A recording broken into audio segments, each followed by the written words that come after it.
This next project was actually another take on that little wall strap that I created with the wool fabric earlier, but this one is just a wall pocket and it is super simple to recreate. You're just going to need 2 pieces of 8.5 by 11 felt, and on one of the pieces you're going to start by rimming the entire outside, leaving a 2.5-inch section at the top that you're not going to be adding glue to, because once you actually adhere this down, the sides and the bottom are going to be nice and adhered, but that 2.5-inch section you're actually going to want to fold down like this, add a little bit of glue to either side as shown, and fold that down. That way it kind of creates this little pocket flap, lay a couple books on top, and once you're done you could hang this on the wall and add whatever you'd like inside.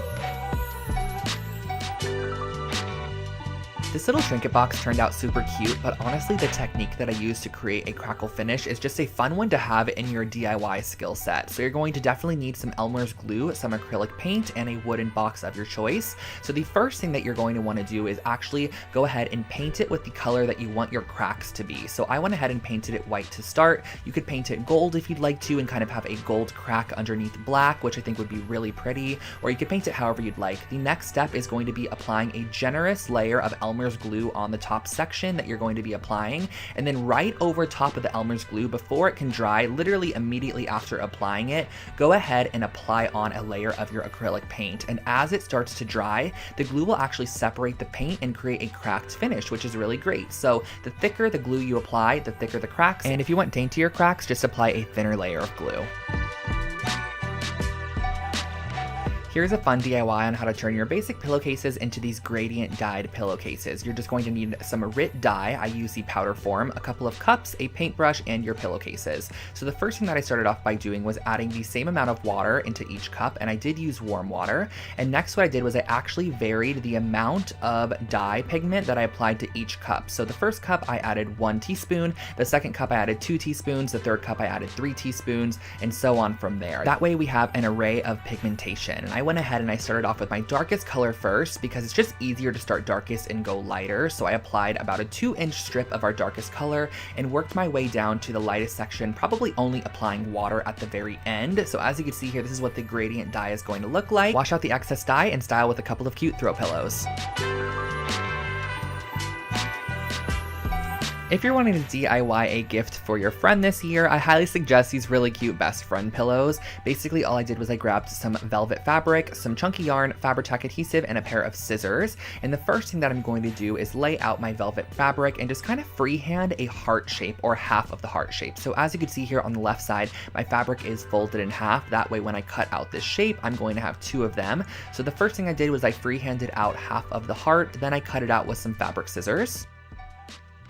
Next, what I did was I went ahead and I created a little crack down the center. You can totally make this a straight line if you want to, or you can kind of make it jagged like this. I thought it added a cute little element to the piece, and you're going to need 2 pieces for the left side and 2 pieces for the right side. And once you have those cut out, just make sure that you're pinning the right sides of the fabric together, or pinning the sides of the fabric that you want to show on the outside sandwiched together, and then go ahead and sew the outside of this and leave about a 3-inch section opening. That way you can fill it up with your polyfill or your recycled materials, whatever you want to put inside to fill up your pillow there. So as you can see, once they are both completed, they're going to look something like this, but I did have to add a little best friend detail on the front there. So I just used my Fabri-Tac adhesive and just freehand wrote out best friends, and it kind of cascades across both pillows because once you put them together, you're going to be able to read the full message. But I love the idea of having both of them kind of separated, but you still understand what it says, and that finishes off this pillow.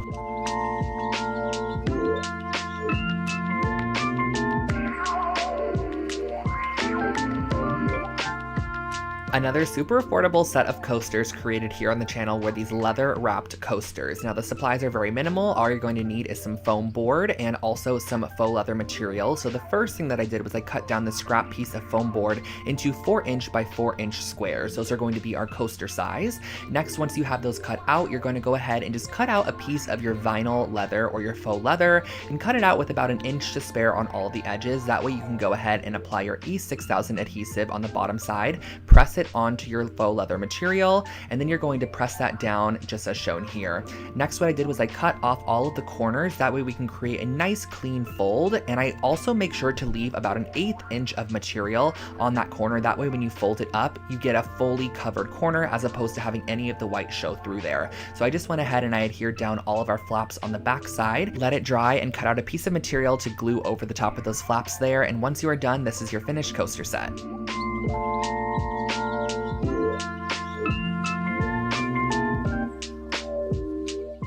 This eucalyptus wall decor is a great way to add a minimal touch to your space. It adds a little bit of greenery, but also a fresh scent of eucalyptus. So all I did was I actually went ahead and I purchased a fresh sprig of eucalyptus from the grocery store, and I'm going to go ahead and just cut off a couple pieces that I like as seen here, and then I'm going to be wrapping around the top of them with a piece of string just to kind of finish off the edge and give it a more polished look for our wall hanging. Tie off your string at the end and leave probably about 2 to 3 feet of excess string. That way you can vary the lengths as you apply it to our wooden dowel a little bit later. So just go ahead and tie these off onto all of your pieces of eucalyptus that you want to add. I believe I did an odd number of about 7 pieces. So once you have all of your eucalyptus all strung up and ready to go, we can start applying this to our wooden dowel. And when it came to constructing the final piece, I just went ahead and made sure that all my eucalyptus pieces were hanging at different lengths, so it just added a little bit more visual interest and not everything was at the same exact level. So I just double knotted these onto my wooden dowel all the way down, making sure they were nicely secured. And once you have them all attached, you could hang it on your wall, and that finishes off your eucalyptus wall hanging.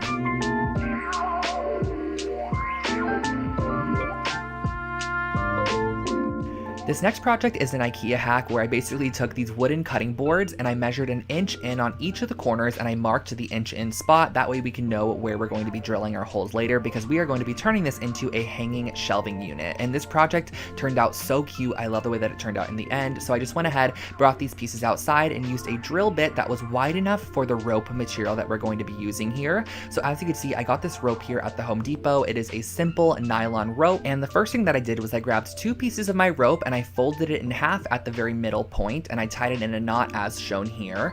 Next, what I did was I measured down about 18 inches from our knot and I just made a little marking on our piece because that is exactly where we're going to be tying our knots on each section.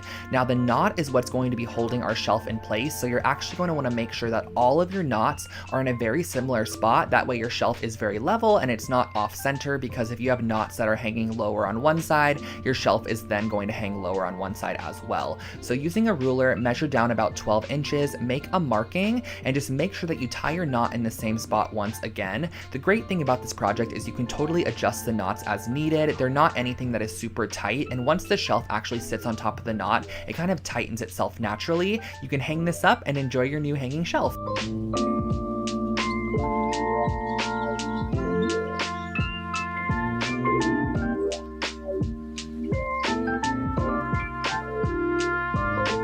This next project right here is definitely one of my favorite IKEA hacks I've ever created. I actually used this wooden tray from IKEA and this large mirror that I got at Joann's, along with some faux leather material, some E6000, and a couple of wooden blocks. So the first thing that I did was I took my large circular mirror and I'm going to be gluing down some of these little wooden blocks, which are basically just going to be spacers, and just elevating it off of our tray in the back. And if you wanted to, you can totally just adhere the mirror directly down to the tray, but I ended up using these little wooden blocks just to elevate it off the tray a little bit. I just think that it adds a nice bit of dimension to the piece, and it just makes the mirror look like it's actually floating in the center of the tray.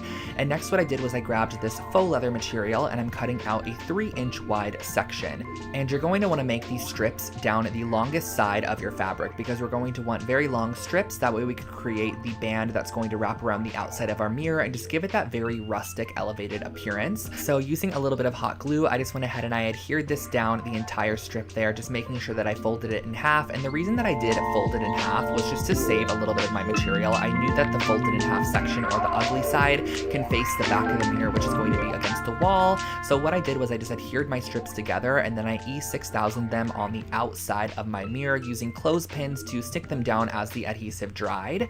Now what we're going to be doing towards the top here is creating this little section, which is kind of like a triangle, and you're going to want to adhere these 2 strips together there, place a book on top, let it dry, and once it is dry you can hang it on the wall.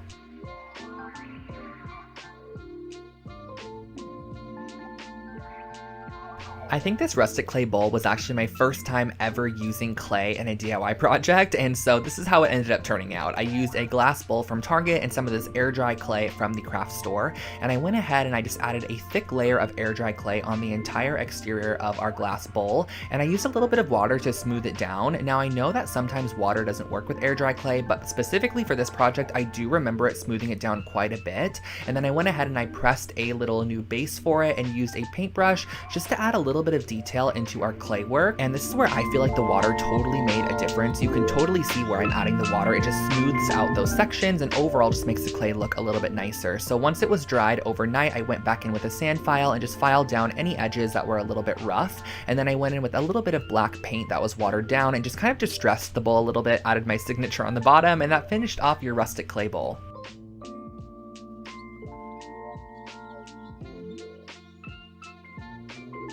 As many of you guys know, I love making throw pillows here on the channel, so here is a geometric yarn pillow that's really fun to recreate. I just used one of the Vigdis pillow bases, some white yarn, some Fabri-Tac adhesive, and some scissors. So all I started off by doing was grabbing a ruler and just kind of creating a couple of geometric shapes on the front side of this pillow. These shapes are kind of just going to act as a basis for our geometric yarn designs that we're going to be creating on top there. So as you can see, for the first one here, I actually cut every single individual piece of yarn all the way across, but as I worked on this pillow a little bit more, I realized that I can just make the yarn kind of loop back and forth, and I was going to be creating a border on it, as you can see here, with a little bit of yarn in the end, so I knew that those would be covered. So I just went ahead and I created these little sections on the front of the pillow, filled them in with yarn, and once they were done, it just reminded me of a piece you would see at Target.